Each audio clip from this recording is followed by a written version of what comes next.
Hi అండి, నేను మీ భవ్యని. Welcome back to అత్తమ్మ కిచెన్స్. ఈరోజు తెలుగువారి పండగ స్పెషల్ ఉగాది పచ్చడి. మనం ఈ ఉగాది పచ్చడి తాగడం వలన విశిష్ట ప్రాముఖ్యం ఉంటుంది. అంటే తీపి, పులుపు, కారం, ఉప్పు, వగరు, చేదు కలిసి ఈ 6 రకాలు కలిపి ఈ ఉగాది పచ్చడిని చేస్తారు.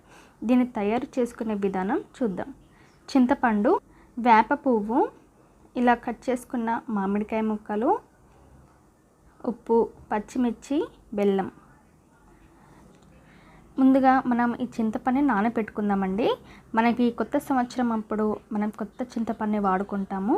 సో మనం చింతపండుని నానబెట్టేసుకొని ఈ విధంగా రసాన్ని యాడ్ చేసుకోండి. ఇలా రసాన్ని దాంట్లోకి గిన్నెలోకి వేసుకున్న తర్వాత కొద్దిగంత వాటర్ని కూడా యాడ్ చేసేసుకోండి. మనకి పులుపు ఎక్కువ ఉంటుంది కాబట్టి కొద్దిగా వాటర్ని యాడ్ చేసుకుంటే సరిపోతుంది. కొద్దిగంత బెల్లం, ఇలా మనం బెల్లంని యాడ్ చేసుకుందాం. ఇలా ఈ విధంగా బెల్లంని యాడ్ చేసుకొని ఈ విధంగా బెల్లం కరిగేదాకా కలబెట్టండి. ఈ విధంగా కలుపుకున్న తర్వాత కొద్దిగంత ఉప్పుని యాడ్ చేసుకొని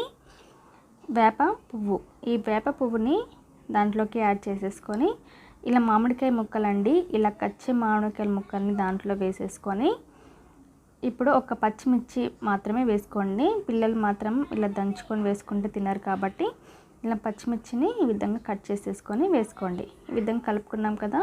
సో ఉగాది పచ్చడి అంతే అండి. ఈ పచ్చళ్ళలో ఇంకా మీరు మరిన్ని యాడ్ చేసుకోవాలి అనుకుంటే కొబ్బరి ముక్కలు, అట్టిపండు, పుట్నాలు కూడా యాడ్ చేసేసుకోవచ్చండి. సో నేను ఈ విధంగా చేస్తున్నాను. మీరు కూడా ఈ ఉగాది పండగకి ఈ విధంగా ప్రిపేర్ చేసుకోండి. చాలా టేస్టీగా ఉంటుంది, చాలా బాగుంటుందండి. సో మరి ఈ వీడియో మీకు నచ్చితే ఒక లైక్ చేయండి. మరిన్ని రెసిపీస్ కోసం మన అత్తమ్మ కిచెన్స్కి సబ్స్క్రైబ్ చేయండి. Thanks for watching.